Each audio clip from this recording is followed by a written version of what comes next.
Hi, welcome to Northeast Missouri Angler. I'm Dennis. This video is going to be a little different from my normal ones. Just a quick intro here. This is something that everybody needs to be aware of, and what not to do when you're fishing in what could be considered dangerous, for some even deadly conditions. I was fishing below the Clarence Cannon Dam when they're releasing water out, and I had an incident. I was by myself. I'll let you watch this short video here, and then I'll comment on afterwards about it. So enjoy the video. Well, they blew the whistle about 5 minutes ago. Looks like they're going to start generating a little power too.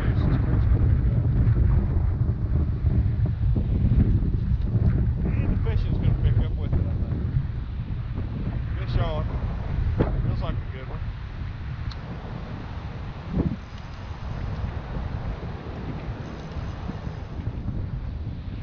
He's in the net.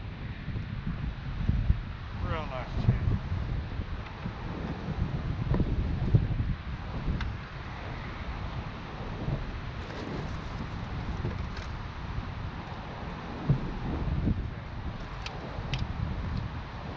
Nice channel cat. There we go.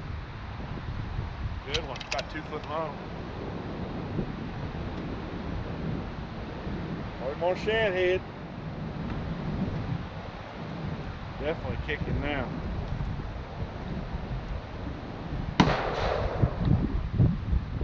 What you want to watch for?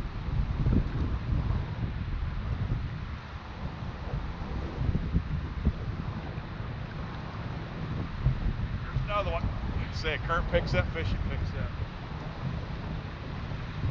Good fish too, I think. The thing you gotta watch for down here, when they blow that whistle, you're in a boat and you're anchored, you wanna loosen your, at least if you got your front anchor out quite a ways, you know. Your back anchor is tight. They blow that whistle, they're gonna raise this water up 5-6 feet. Like they've done. You want to make sure loosen them back anchors. Give them some slack. That way they don't hold your boat down. Front anchor you can leave up. You got plenty of rope on it. My anchor's about 30-40 feet in front of the boat on the bottom. Good eater. He's a little small, he's wrapped. Stickbait fish.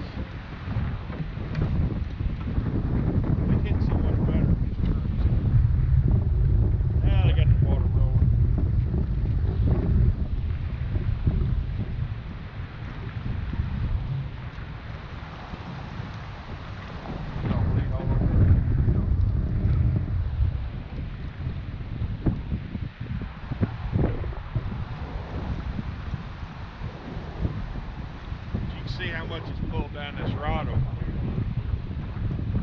here. Get your anchors out. This boat, my boat's heavy in the back.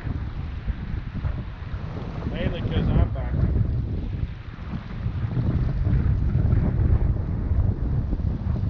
Be another good whole fryer from there. About the right size.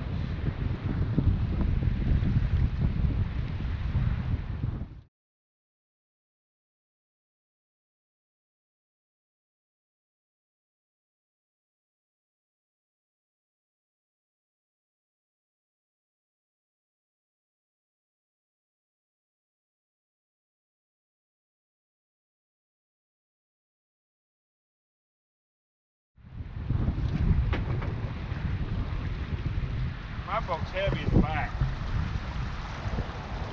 It only clears the water by, about 10 inches. If I got that anchor buried down in there hard, that anchor's buried down in there hard, there ain't no room for it to give. They raise that water up 2 or 3 feet, sink your boat. We'll make sure you respect them when they let that water out. Give that anchor some line and check it periodically too. Because they don't just raise it all at once. They raise it in stages. about 6-8 inches at a time. But since they blew that horn about 30 minutes ago, this water level now has already went up 2.5 feet. And I got this other side over here, it ain't even tied on the boat. This side here, I'm just kind of monitoring it. It's actually drugged me back a little ways. I keep telling on the camera for my boat, this anchor's solid. Kind of got my boat. That is banjo tight.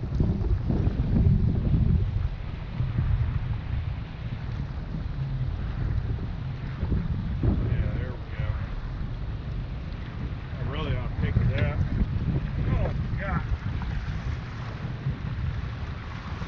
That is tight.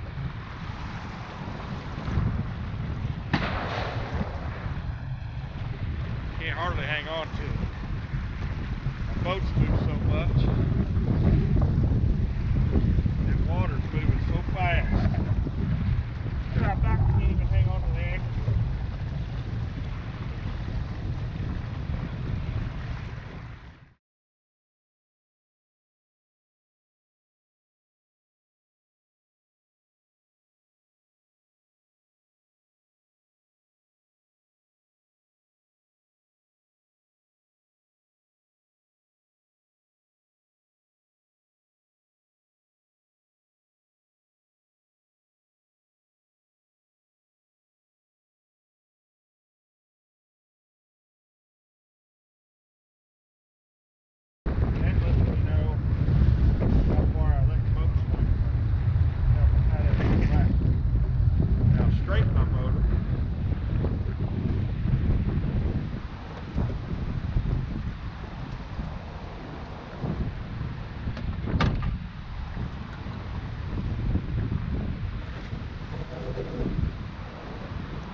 Got my other anchor out.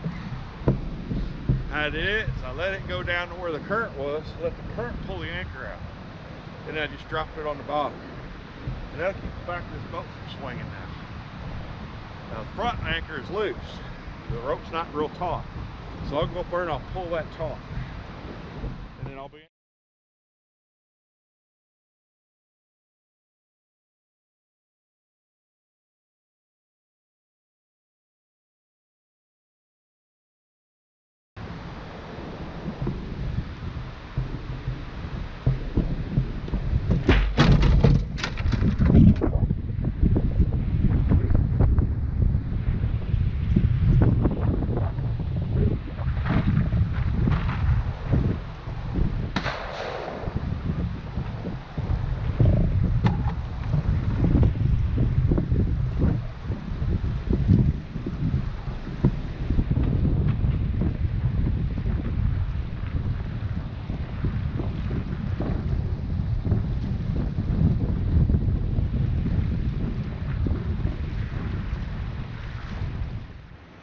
Okay, if you watched the video, you've seen that the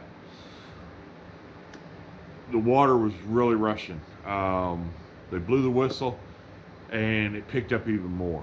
I've been fishing that high current here about the last week or so, and without any incidents. I got out there that morning and they were running water, but they weren't running it at the volume they had been running it. And I went ahead and put my anchors out just like normal and started fishing. I was out there a couple hours and they blew the whistles, and then they started raising the water. Well, when they raised the water up, if they raised it up to the levels that I was fishing earlier in the past 5 days or so, they were going to raise it 4 to 6 feet. So rather than keeping my attention focused on what the task that was most important, which was to make sure them anchors, I adjusted the anchors so it wouldn't sink the back of the boat or cause me issues as far as, stabilizing the boat. I split my attention up. I worried just as much about catching that fish as much as or more than I did about these anchors. And the major thing I did, one, was when they released that water like that, while I was messing with them anchors in that current, I should have definitely been wearing a life vest of some kind. More than likely, it's smart to wear one all the time when you're fishing them currents. When I got home from this trip yesterday, I actually went on Amazon and bought 2 brand new of the automatic inflatable life vests that if you were to fall in, they automatically inflate. I have regular life vest, vest types, and they're hot. And with it being as hot as it is, I have a tendency not to wear them when I'm in the boat. I put them on when I'm moving, a lot of times when I'm, running my big motor and I'm going to take a jaunt, a mile or 2 away or whatnot. But I'm really bad. I have a bad habit, if I'm just fishing, as soon as I stop, get my anchors out, I take them off and I don't wear them while I'm fishing. Part of that is because I have a fairly large boat. It's an 18-foot deep sides, wide boat. And I've never fell out of a boat. But there again, I've never fell out of a boat, and I've walked along on the sides of that boat thousands of times and never once come close to falling out of it. But it only takes once. In that current,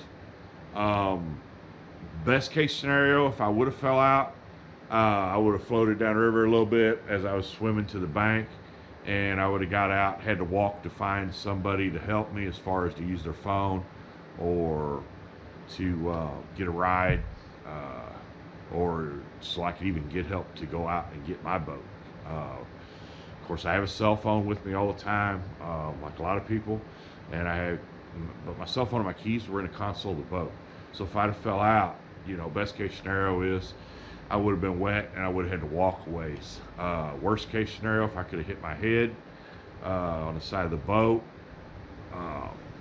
got caught by current and got sucked back up into the dam, or knocked out and drowned, So while I had fun that day, it was a good example of what not to do. And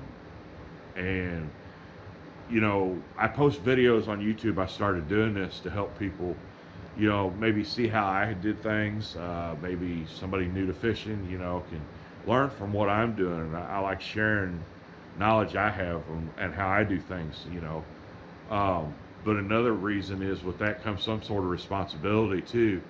If somebody's watching that video and they decide, oh, I want to do that. I got a boat, and they go out down there and that current's ripping like that, and they see me fishing without life jacket on, they don't see how I tie the anchors, that type stuff, and then I adjust them anchors. And this happened to me, okay? I've been using boat, I've been fishing out of boats for 30 plus years. I go a lot by myself. If they're inexperienced and something would happen to them like that and they actually fell in, then that's not good, because they've watched me do it. Well, he didn't wear a life jacket. He didn't do this, he didn't do that. To me, there's as much a responsibility to say, look at what I did. This is where I screwed up. Don't be me. Always be aware of water conditions, what you're doing, and assess that. If you think it's dangerous, take the proper precautions to make it as safe as possible. And even then, it can still be dangerous. And chances are, if you don't feel comfortable fishing in water like that, don't try it. And if you are comfortable doing it, just remember that you may have done something 1,000 times and nothing happened. Everything's been fine. And all of a sudden you get compliant and you just don't, you've done it so much, you just think, oh, it won't happen to me. And then it will. And that's when it will happen. It's when you think everything's fine, I've never had a problem with this, blah, blah, blah. I've been doing it for years, and it's going to turn around and it'll eventually bite you in the butt, trust me. Because in 30 years, I've never fell out of a boat, 30 plus years. And that was very close to being in the water. So thanks for watching. Remember, be safe, have fun. but be safe. Use your head. Don't do something stupid like I did there. Get yourself a good PFD. If you don't want to wear a big life jacket, you know, a regular life jacket, get one of the ones that take the CO2 canisters. They're about $60. You can buy a good one. And if you do fall over, you make sure you get one that auto inflates, not just a manual, and use that. But thanks for watching. Remember, hey, if you like what you see here, hit the subscribe button down at the bottom. Helps me out. You like what you watch, hit the thumbs up. Also, if you want to see new videos, you subscribe, want to see the new videos as I post them, hit the bell and it'll notify you when I post new videos. Remember, have fun, but more importantly, stay safe when you're on the water. Thanks for watching.